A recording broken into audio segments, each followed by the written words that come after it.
Karimnagar corporation మీద Bharatiya Janata party కార్యకర్తలు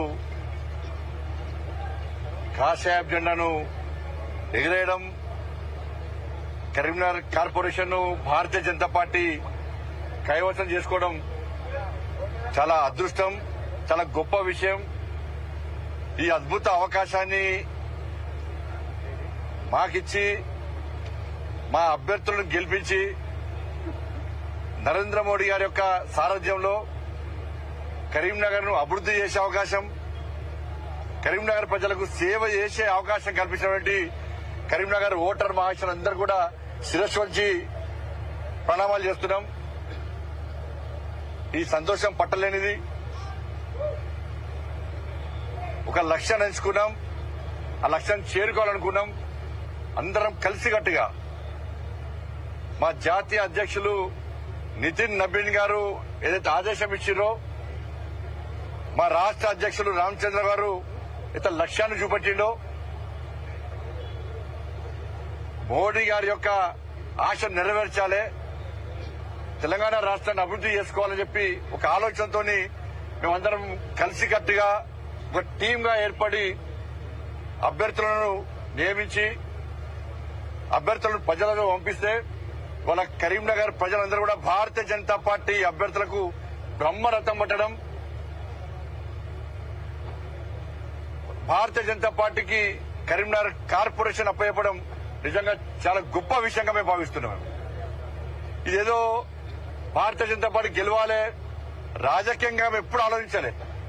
తర్వాత చాలా మంది కూడా బండి సంజయ్ హిందుత్వం ఆడతాడు, బండి సంజయ్ నయా పైసా దేలే, బండి సంజయ్ ఏం చేయలే అని చెప్పి ఎవరైతే పిచ్చి కూతలు కూసిరో వాళ్ళను ఎక్కడ దెబ్బ కొట్టాలనో అక్కడ దెబ్బ కొట్టి ఇదిపై నరేంద్ర మోడీ గొప్పతనం, నరేంద్ర మోడీ ప్రభుత్వం కరీంనగర్ ను చేసిన అభివృద్ది ఇది, బండి సంజయ్ తీసుకొచ్చిన పైసలు ఇవి, రాబోయే రోజుల్లో కూడా కాంగ్రెస్ పార్టీ మీద నమ్మకం లేదు, బీఆర్ఎస్ పార్టీ లేనే లేదు. మాకు ఏకైక నాయకుడు ఇలా నరేంద్ర మోడీ, మమ్మల్ని ఆదుకునే ఏకైక ప్రభుత్వం కేంద్ర ప్రభుత్వం అని చెప్పి ఇలా ప్రజలు భావించారు. కాబట్టి నరేంద్ర మోడీ సారథ్యంలోని కేంద్రంలో ఉన్న భారతీయ జనతా పార్టీకి వాళ్ళ కరీంనగర్ ప్రజలు మద్దతు తెలిపి మీరు సేవ చేయండి, మీ కన్నగా మేముంటాం, ఢిల్లీ నుంచి నిధులు తేండి, మీ కన్నగా మేముంటామని చెప్పి ఒక గురుతర బాధ్యతను కరీంనగర్ ప్రజలు మా మీద పెట్టారు. దాన్ని పక్కా స్వీకరిస్తున్నాం కూడా, మేము పక్కా స్వీకరిస్తున్నాం. 5 సంవత్సరాల్లో కరీంనగర్ అభివృద్ధి చెందో మేము చూపడతాం. ఉచిత హామీలు ఎక్కడియలే, మేము ఆచరణ సాధ్యంగానే హామీలు ఎక్కడియలే. కానీ ప్రజలకు మా మీద విశ్వాసం, నరేంద్ర మోడీ గారి ప్రభుత్వం మీద నమ్మకం. 1400-1500 కోట్ల రూపాయలు కరీంనగర్ తీసుకొచ్చినటువంటి ఇచ్చినటువంటి ప్రభుత్వం నరేంద్ర మోడీ ప్రభుత్వం. అవే కాదు, అనేక సంక్షేమ పథకాలు అందిస్తున్న ప్రభుత్వం నరేంద్ర మోడీ ప్రభుత్వం. ప్రజలు బేరీజు వేసుకున్నారు. బీఆర్ఎస్ పార్టీ ఒక్క పైసా ఇయ్యలే, కాంగ్రెస్ పార్టీ 2 సంవత్సరాలు ఒక్క పైసా ఇయ్యలే. వాళ్ళ కరీంనగర్ ఇంకా అభివృద్ది చెందాలంటే, అభివృద్ది మధ్యలో ఆగద్దంటే ఇలా భారతీయ జనతా పార్టీకి అవకాశం ఇవ్వాలని చెప్పి మాకు అవకాశం ఇచ్చారు. వారి యొక్క ఆశీర్వాదాన్ని మేము స్వీకరించడం తప్పకుండా ఇలా కరీంనగర్ అభివృద్ధిని చూపెడతాం. నేను ఒక సామాన్య కార్యకర్త, నేను అనేక సందర్భాలు ఓడిపోయినాం. దాంతోపాటు 2 సార్లు కార్పొరేట్ గెలిపించిన వాడ ప్రజలు. తర్వాత ఎమ్మెల్యే ఓడిపోయినా కూడా నా పార్టీ ఎంపీ టికెట్ ఇచ్చింది. ఎంపీ టికెట్ ఇచ్చిన తర్వాత రాష్ట్ర అధ్యక్షుడి బాధ్యతలు ఇచ్చింది నాకు, జాతీయ ప్రధాన కార్యదర్శి బాధ్యతలు ఇచ్చింది. 2వసారి తిరిగి నాకు ఎంపీగా నాకు టికెట్ ఇచ్చింది పార్టీ. నన్ను కేంద్ర మంత్రి చేసింది నా పార్టీ. పార్టీ ఏదైతే బాధ్యతలు ఇచ్చిందో దాన్ని తూచా తప్పకుండా అమలు చేస్తూ ఒక సామాన్య కార్యకర్తగా ఇలా ప్రజల మధ్య తిరుగుతుంటే వాళ్ళ కరీంనగర్ ప్రజలు ఇలా భారతీయ జనతా పార్టీకి బ్రహ్మరథం పట్టడం నిజంగా ఇది పట్టలేని సంతోషం. ఇది జీవితంలో ఎప్పుడు మర్చిపోలేని సంతోషం. ఇది ఒకప్పుడు దేశంలో 2 సీట్లు బీజేపీ, ఇవాళ కేంద్రంలో అధికారంలోకి వచ్చింది. ఇవాళ కరీంనగర్ లో మొన్న 2 కార్పొరేటర్ మేము. ఇవాళ కరీంనగర్ కార్పొరేషన్ లో ఇలా భారతీయ జనతా పార్టీ జెండా ఎగరేసినాం. ఇలా రాబోయే రోజుల్లో తెలంగాణ రాష్ట్రంలో కూడా ఇలా భారతీయ జనతా పార్టీ జెండాను పక్కా ఎగిరేస్తాం మేము. కాబట్టి ఇక్కడ Congress party, BRS party, MIM party 3 కుమ్మక్కై ఏ విధంగా డబ్బులను వెదజల్లిందో, ఓటుకు 7,000 రూపాయలు, ఓటుకు 10,000 రూపాయలు. ఇలా మా పార్టీ నాయకులకు కూడా మా పార్టీ అభ్యర్థులకు ఫోన్ చేసి 50 లక్షలు ఇస్తాం, 1 కోటి రూపాయలు ఇస్తాం, మీరు గెలుస్తున్నారు మా పార్టీకి రండి అంటే మా పార్టీ అభ్యర్థులు ఏ విధంగా వాళ్ళకు సమాధానం చెప్పాలో ఆ విధంగా సమాధానం చెప్పారు. రాష్ట్ర ముఖ్యమంత్రి గారు వచ్చారు, రాష్ట్ర ముఖ్యమంత్రిని సరిపోలే, బడే బాయ్ని పంపిండు, మళ్ళా అసదుద్దీన్ ఓవైసీని సరిపోలే, చోటే బాయ్ అక్బరుద్దీన్ పంపించిండు సరిపోలే, మహారాష్ట్ర నుంచి విడిపించుకున్నారు, ఢిల్లీ నుంచి విడిపించుకున్నారు, కర్ణాటక నుంచి విడిపించుకున్నారు. ఎంఐఎం పార్టీ నాయకులు అందరూ వచ్చి ఈడ కలి ఎదిరినా కూడా ఇలా వాళ్ళు ఏం బిక్కలేకపోయారు. ఇలా కరీంనగర్లో భారతీయ జనతా పార్టీ కార్యకర్తల దమ్మేందో ఇలా వాళ్ళు చూసి ఇలా పారిపోయారు కరీంనగర్ నుంచి. నేను మొదటి నుంచి చెప్తున్నా, అభివృద్ధి నినాదంగా మేము ముందుకు వస్తున్నాం, అభివృద్ధి మంత్రంగా మేము ముందుకు వస్తున్నాం. మేము ఏం చేస్తామో చెప్పినాం. ఆ విశ్వాసం ప్రజలకు వచ్చింది. వాళ్ళ మాకు అభివృద్ధి కావాలి, సమస్యలతో తల్లెడుతున్నాం. ఇవాళ ఇన్ని సమస్యలు తీర్చింది భారతీయ జనతా పార్టీ, ఇంకా తీర్చే అవకాశం అనేది భారతీయ జనతా పార్టీ అని భావించింది. కాబట్టి కేవలం నరేంద్ర మోడీ గారి మీద నమ్మకంతో మాత్రమే, నరేంద్ర మోడీ గారి మీద విశ్వాసంతో మాత్రమే కేంద్రంలో భారతీయ జనతా పార్టీ మాత్రమే నిధులు ఇస్తుంది, కరీంనగర్ ను అభివృద్ధి చేస్తుంది అని ఒక విశ్వాసం ఉంది. కాబట్టి ఇలా నరేంద్ర మోడీ గారి ఫోటోలు చూసి, నరేంద్ర మోడీ గారు చూసి ఇలా ప్రజలు మమ్మల్ని ఆశీర్వదించారు, మా అభ్యర్థులను గెలిపించారు. ఇలా 30 గెలిచినాం, 3 మా అభ్యర్థులే. కొన్ని కారణాల వల్ల, సర్వే వల్ల 3కి ఇవ్వలేకపోయినాం. వాళ్ళు 3 కూడా కాశాప్ కండ వేసుకొని జై శ్రీరామ్ అనుకుని తిరిగిన అభ్యర్థులే, వాళ్ళు మా వాళ్ళే. ఇలా అనేక మంది ఇండిపెండెంట్ భారతీయ జనతా పార్టీకి వస్తున్నారు. ఇలా అతి త్వరలో మేము మ్యాజిక్ ఫిగర్ దాటినాం ఆల్రెడీ. అతి త్వరలో ఈ కరీంనగర్ లో ఎవ్వరు ఊహించని విధంగా భారతీయ జనతా పార్టీ జలకివ్వబోతున్నది. వాళ్ళందరూ కూడా ఇతర పార్టీలో గెలిచిన అభ్యర్థులు కూడా సార్ మాకు అభివృద్ధి కావాలి. నేను వాళ్ళు కూడా అదే ఇప్పుడు చాలా మంది ఫోన్ చేస్తున్నారు, మాకు సహకరిస్తామంటున్నారు. నేను క్లియర్ చెప్పినాం, ఇప్పటి నుంచి రాజకీయాలు మాట్లాడడం. మేము కరీంనగర్ కార్పొరేషన్ అభివృద్ధి కావాలి, ప్రజల అభివృద్ధి గురించి మాత్రమే మాట్లాడతాం.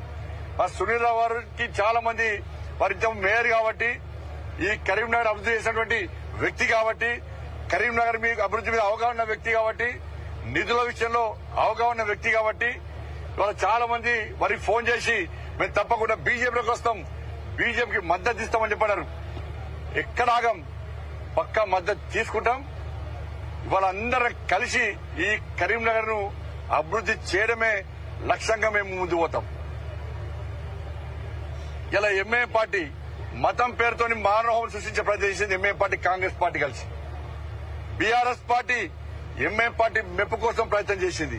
నేను మొన్న చెప్పిన, కరీంనగర్ లో ఎంఐఎం పార్టీ కాంగ్రెస్ పార్టీతో సంసారం చేస్తుంది, బీఆర్ఎస్ పార్టీకి కన్ను కొడుతున్నది. ఇది ఎంఐఎం పార్టీ యొక్క విధానం. కరీంనగర్ లో 7 సీట్లున్న ఎంఐఎం పార్టీని కరీంనగర్ ప్రజలు భారతీయ జనతా పార్టీ 3 సీట్లకు పరిమితం చేసింది. కేవలం 3 సీట్లకే పరిమితం చేసింది. ఎంఐఎం పార్టీ ఆఫీస్ ఏరియాలో కూడా ఇలా నా జాగా, నా అడ్డానుకున్న ఎంఐఎం పార్టీ ఆఫీస్ ఏరియాలో కూడా ఇలా కాశ్యాప్ జెండాను రెప్పరెప్పడాల్సిన కార్యకర్తలు భారతీయ జనతా పార్టీ కార్యకర్తలు కాదు. ఎంఐఎం పార్టీకి ఏడ పట్టుందో కాశ్మీర్ గడ్డ, గోదాంగడ్డ ప్రాంతంలో ఇలా భారతీయ జనతా పార్టీ కార్యకర్తలు అనేక సందర్భాల్లో ఎంఐఎం పార్టీలు ఇబ్బంది పెడితే ఇలా భారతీయ జనతా పార్టీ కార్యకర్త ఇక్కడ భయపడలే. అదే ప్రాంతంలో ఇవాళ భారతీయ జనతా పార్టీ కార్యకర్తలు పోటీయించడం, ఇదే సునీల్ రావు గారి నేతృత్వంలో అలా కాశ్యాప్ జెండా ఎగిరిసిన పార్టీ భారతీయ జనతా పార్టీ. కాబట్టి భయపడే పార్టీ కాదు. ఒక్కసారి అడ్డంకులు వస్తాయి, ఎవరిదో వస్తాయి, ఇబ్బంది పెట్టే ప్రయత్నం చేస్తారు. లాటరీతో కొట్టిర్రు, అరెస్టు చేసిర్రు, షాపుల మీద దాడులు చేశారు, వ్యాపారాలు బంద్ చేయించారు. కానీ ఏ భారతీయ జనతా పార్టీ కార్యకర్త కాషాయం జెండా నిలబడి పోలే. ఇప్పుడు కాదు, ఎప్పటికైనా నా మోడీ రాజ్యం వస్తుంది, నా మోడీ ప్రభుత్వం వస్తుంది, నా మోడీ ఆశ నెరవేర్చాలి. తెలంగాణ రాజ్యంలో భారతీయ జనతా పార్టీ జెండా ఎగిరా అని చెప్పి ఆ కార్యకర్తలు ఎక్కడ పారిపోకుండా భయపడకుండా అదే పరంపర అదే జెండాను మోస్తూ ఇలా 66 మందిలో 56 మందికి పార్టీ కోసం కష్టపడి పనిచేసే కార్యకర్తలు టికెట్ ఇచ్చినాం. 56 మందికి అనేక మంది సామాన్య కార్యకర్తలు ఇలా కార్పొరేటర్ గెలిచారు. సామాన్య ప్రజల కార్యకర్తలు గెలిచిన కార్పొరేటర్గా లక్ష్యం జీవితాశ ఒక్కసారి ప్రజాపతి కావాలన్నా, ఒక్కసారి టికెట్ ఇయ్యనన్నా నాకు అని చెప్పి వాళ్ళు అన్న తర్వాత ఒక సర్వే నిర్వహించి 3 మెన్ కమిటీ వేసి ఏడ పైరవులకు తావు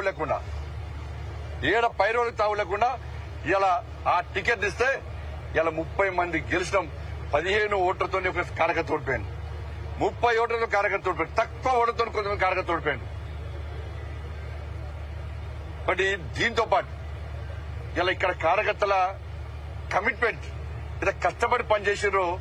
దాదాపు వారం రోజుల పాటు అన్న ఓటేయండి, అమ్మ ఓటేయండి, అంకుల్ ఓటేయండి, ఆంటీ ఓటేయండి, తమ్ముడు ఓటేయండి, కేంద్రంలో మోడీ ప్రభుత్వం ఉంది, మేము నిధులు తీసుకొస్తాం, మేము అభివృద్ధి చేస్తాం, మాకు అవకాశం ఇవ్వండి అని చెప్పి ఇలా అనేక మంది కార్యకర్తలు నాయకులందరూ కూడా వాళ్ళ సొంత ఇక్కడ వాళ్ళందరూ కూడా వాళ్ళ సొంత పనులు వదిలిపెట్టి కుటుంబాలను వదిలిపెట్టి ఇలా కరీంనగర్ లో ఇంటికి దండం పెట్టి రిక్వెస్ట్ చేసి ఇలా ఓట్లు వేయించుకున్నారు. ఇవాళ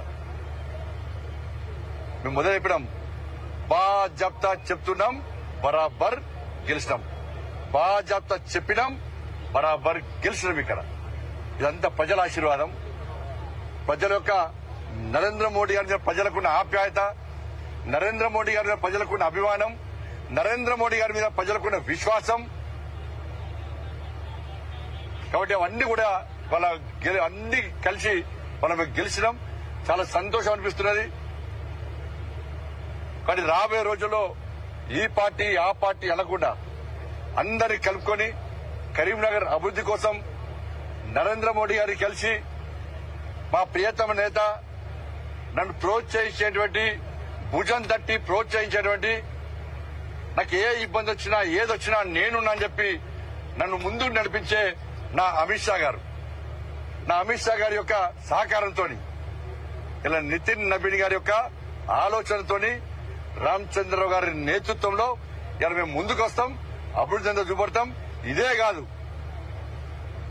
ఇలా కరీంనగర్ లో ఏ విధంగా విజయం సాధించినామో వాళ్ళ హైదరాబాద్ భాగ్యనగర్ కూడా రేవంత్ రెడ్డి గారి ప్రభుత్వం సొంత ఆస్తులు అన్నదమ్ములు వంచుకున్నట్టు, వీళ్ళు కష్టపడ్డ ఆస్తులు అన్నదమ్ములు వంచుకున్నట్టు రేవంత్ రెడ్డి గారు ఓవైసీ కుటుంబం ఇద్దరు కలిసి హైదరాబాద్ పంచుకునే ప్రయత్నం చేశారు, విభజించే ప్రయత్నం చేశారు. ఎంఐఎం పార్టీకి ఒక ఏరియాను గుత్తా రాసిచ్చి మీరు దీన్ని దున్నుకోండి, మీరు సంపాదించుకోండి, కబ్జాలు చేయండి, దొంగదందాలు చేయండి, లంగదందాలు చేయండి, ఇతర దేశపు ఉగ్రవాదులకు స్థావరాలు ఇవ్వండి, మీరు చేయరని దండంతా చెయ్యండి అని చెప్పి ఇలా ఎంఐఎం పార్టీలకు ఒక ఏరియా రాయించిండు రేవంత్ రెడ్డి గారు. ఇలా కాంగ్రెస్ పార్టీకి మరణ శాసనం కాబోతుందని గుర్తుంచుకోవాలి రేవంత్ రెడ్డి గారు. ఎస్, బరాబర్ జిహెచ్ఎంసీ ఎన్నికల్లో ఏవైతే మూడు కార్పొరేషన్ చేసినావో ఒక ఎంఐఎం పార్టీకి రాసిచ్చి ఇంకా 2 మేమే గెలుస్తామని చెప్పి రేవంత్ రెడ్డి గారు వాళ్ళ కాంగ్రెస్ పార్టీ విరవుతున్నది. సవాల్ లేదు, అలా అక్కడ చెప్తున్నాం, బరాబర్ బాజాబ్తా చెప్తున్నాం. హైదరాబాద్ లో కూడా ఇలా కాషాయం జెండాన్ని ఎగిరేయడానికి తెలంగాణ రాష్ట్ర వ్యాప్తంగా ఇలా భారతీయ జనతా పార్టీ కార్యకర్తలు కలిసితో ఉన్నారు, ఇలా ఆతృతతో ఉన్నారు. ఎప్పుడు హైదరాబాద్ లో నోటిఫికేషన్ వస్తుంది, ఈ 3 కార్పొరేషన్లలో కూడా కాషాయపు జెండా రెప్పరెప్పలాడే అద్భుత సన్నివేశాన్ని రేవంత్ రెడ్డికి చూపెట్టాలి, ఓవైసీ కుటుంబాన్ని చూపెట్టాలని చెప్పి ఇలా భారతీయ జనతా పార్టీ కార్యకర్తలందరూ కూడా రామచంద్రరావు గారి నేతృత్వంలో ముందుకొస్తున్న విషయాన్ని రేవంత్ రెడ్డి గుర్తుంచుకోవాలి. అలా గింత మూర్ఖత్వమా? రాజకీయాల కోసం ఎంఐఎం పార్టీకి దాసోహమై ఎంఐఎం పార్టీ మోచేతి నీళ్లు తాగి ఒక ఏరియాను రాసిస్తే ఇలా భారతీయ జనతా పార్టీ కార్యకర్తలు చేతులు ముడుచుకొని కూర్చోలేరు, కార్యకర్తలు రగిలిపోతున్నారు. ఆవేశంతో ఊగిపోతున్నారు. ఎట్టి బస్లో కాంగ్రెస్ పార్టీకి ఎంఏ పార్టీ గుణపాఠం చెప్పాలని చెప్పి వాళ్ళు రెడీగా ఉన్న విషయాన్ని ఇలా కాంగ్రెస్ పార్టీ ప్రభుత్వం ఇలా ఎంఏ పార్టీ గుర్తుంచుకోవాల్సిందిగా అందరికీ విజ్ఞప్తి చేస్తూ ఇలా ఇంత కష్టపడి పనిచేసినటువంటి ఫస్ట్ ముందుగా నా భారతీయ జనతా పార్టీ కార్యకర్తలు నిజంగా hats off. Bharatiya Janata party అభ్యర్థులను ఆశీర్వదించినటువంటి ఇలా కరీంనగర్ ఓటర్లకు నిజంగా హ్యాట్స్ ఆఫ్. కష్టపడి ఇంటింటికి తిరిగి ఓట్లను అభ్యర్థించినటువంటి నా అభ్యర్థులకు హ్యాట్స్ ఆఫ్. ఇలా ఇవన్నిటికీ కారణం నా తల్లి మహాశక్తి మాత. ఈ విజయం ఆ తల్లికి అంకితం. నా దుర్గమ్మ, నా లక్ష్మమ్మ, నా సరస్వతమ్మ, ఆ ముగ్గురు తల్లుల ఆశీర్వాదమే ఈ రోజు ఈ విజయానికి మూల కారణం. నమ్ముకున్న తల్లిని నమ్ముకున్నా, నేను నా మహాశక్తి అమ్మవారిని నమ్ముకున్నా. తల్లి సేవ చేసే అవకాశం మంచి అభ్యర్థులు అందించు. ఇలా కరీంనగర్ మేయర్ బాధ్యతను ఇలా భారతీయ జనతా పార్టీకి అప్పించు తల్లి అని చెప్పి ఆ తల్లిని వేడుకున్నా. ఆ తల్లి ఆశీర్వాదం ఇలా ఈ గెలుపుకు ప్రధాన కారణం. ఇప్పుడు రాబోయే రోజుల్లో కూడా ఆ తల్లి ఆశీర్వాదంతో తప్పకుండా ప్రజల ముందుకు వస్తాం, ప్రజలకు అందుబాటులో ఉంటాం. ఎక్కడ అవినీతికి ఆస్కారం లేకుండా, అక్రమాలకు ఆస్కారం లేకుండా నరేంద్ర మోడీ గారు ఇచ్చిన నిధులను నీతిగా, నిజాయితీగా, నిబద్దతతో ప్రజలకు అందే విధంగా ఇలా అభివృద్ధి ఎంతో చేసి చూపడతామని చెప్పి ఈ సందర్భంగా ప్రజలకు హామీ ఇస్తూ కార్పొరేషన్ పూర్తిగా ప్రక్షాళన చేస్తాం. ప్రజలు కార్పొరేషన్ చుట్టూ తిరగడం కాదు, నాయకులే ఇలా ప్రజల వద్దకు వెళ్లే విధంగా ఇలా సునీల్ రావు లాంటి నాయకులందరూ అవగాహన ఉన్నట్టు నాయకులు పూర్తి దీని మీద అన్ని విషయాలు తెలిసిన నాయకుల యొక్క సహకారంతో తప్పకుండా సేవ చేయడానికి సిద్దంగా ఉన్నామని చెప్పి ఈ సందర్భంగా తెలియజేస్తూ అభ్యర్థులందరూ కూడా కష్టపడి పనిచేస్తున్న అభ్యర్థులందరూ కూడా గెలిచినటువంటి అభ్యర్థులందరూ కూడా హృదయపూర్వక శుభాకాంక్షలు తెలియజేస్తూ పోటీ చేసిన పథకాలు కూడా వాళ్ళందరూ కూడా ఏదో విధంగా ఓడిపోవడం, ఎన్నికల్లో గెలిపోవడం సహజమే. ఓడిపోయిన అభ్యర్థులందరూ కూడా వాళ్ళు ఏదో ఓడిపోయామని చెప్పి అట్లా కాదు, ప్రజలు కష్టపడి పనిచేసారు. ప్రజల ఆశీర్వాదం వాళ్ళకు ఉంది. వాళ్ళ సేవలు ఉపయోగించుకుంటాం. ఎవరికైతే టికెట్ రాక పార్టీ కోసం, పార్టీ అభ్యర్థుల కోసం మాకు టికెట్లు ముఖ్యం కాదు, మాకు పదవులు ముఖ్యం కాదు, మాకు పార్టీ నిర్ణయమే శిరోధార్యం. పార్టీ కోసం పనిచేస్తాం, పార్టీ ఆదేశం ఏది ఇస్తే దానికోసం పనిచేస్తామని చెప్పి పోటీ నుంచి విరమించుకొని ఇలా అభ్యర్థుల గెలుపు కోసం పనిచేసారో ఆ కార్యకర్తలు కూడా ఎక్కడ కూడా వాళ్ళ ఇబ్బంది కానీ వాళ్ళని రాజకీయ పరంగా కానీ ఏదో రకంగా వాళ్ళు ఆదుకునే ప్రయత్నం చేస్తాం. ఇలా కార్యకర్తలందరూ కూడా మండల నుంచి కార్యకర్తలు పనిచేసారు. వాళ్ళందరూ కూడా కష్టపడి పనిచేసారు. ఏది ఆశించి పనిచేయలే, వాళ్ళు ఏ లాభం కోసం పనిచేయలే, పార్టీని గెలిపించాలి, కరీంనగర్ అభివృద్ధి చేసుకోవాలని లక్ష్యంతో పనిచేసారు. కాబట్టి వాళ్ళందరూ కూడా కలిసిమెలిసి మేము రాబోయే రోజు ముందుకు పోతాం, అందరు కార్యకర్తలు ఆదుకుంటామని చెప్పి ఈ సందర్భంగా తెలియజేస్తూ ముఖ్యంగా మా మీడియా మిత్రులందరూ కూడా నిజంగా మీ అందరూ కూడా నిజంగా శిరస్సు దండలు పెడుతున్నామన్న. ఇలా మా కష్టంలో మీరు చూసిర్రు, మా ఆతృతను మీరు గమనించారు, మా ఆవేదన మీరు తెలుసుకున్నారు, మా లక్ష్యాన్ని ఏంటో మీరు గుర్తించారు. మీరు కూడా అభివృద్ధి కావాలి కరీంనగర్ అని చెప్పి ఒక ఆలోచనతో మాకు సహకరించారు. ఎక్కడ కూడా ఏ రోజు మా వ్యతిరేక వార్తలు పెట్టలే. చిన్న చిన్న ఇబ్బందులు వస్తే మీరు భరించారు. కాబట్టి నిజంగా మీ అందరూ కూడా హ్యాట్స్ ఆఫ్ అన్న. ఈ కరీంనగర్ అభివృద్ధిలో ఇలా మా గెలుపులో మీ ప్రధాన భూమిక, మీ లక్ష్యము, మీ ఆలోచన కరీంనగర్ అభివృద్ధి జరగాలని చెప్పారు. వాస్తవాలు గ్రహించి మీరు మమ్మల్ని అభ్యర్థులను ప్రోత్సహించే ప్రయత్నం చేశారు. మీ అందరు కూడా మీడియా యజమానులు కూడా హృదయపూర్వక ధన్యవాదాలు తెలియజేస్తూ మా పూర్తి స్వేచ్ఛనిచ్చినటువంటి మా జాతీయ నాయకత్వానికి, భారతీయ జనతా పార్టీ జాతీయ నాయకత్వానికి, మా రాష్ట్ర అధ్యక్షులు రామచంద్ర గారికి, ఇతర రాష్ట్రాల నుంచి ఇన్ఛార్జ్ గా వచ్చి అనేక విధాలుగా ప్రోత్సహించినటువంటి నాయకులందరూ కూడా హృదయపూర్వక ధన్యవాదాలు తెలియజేస్తూ తప్పకుండా రాబోయే రోజు ముందుకు వస్తాం. మళ్ళీ చెప్తున్నా, మ్యాజిక్ ఫిగర్ దాటింది. మరి ఇంకా అద్భుతాలు చూడబోతారు మీరు. అవి చూసిన తర్వాత మళ్ళీ మాట్లాడతాం. ధన్యవాదాలు అన్న.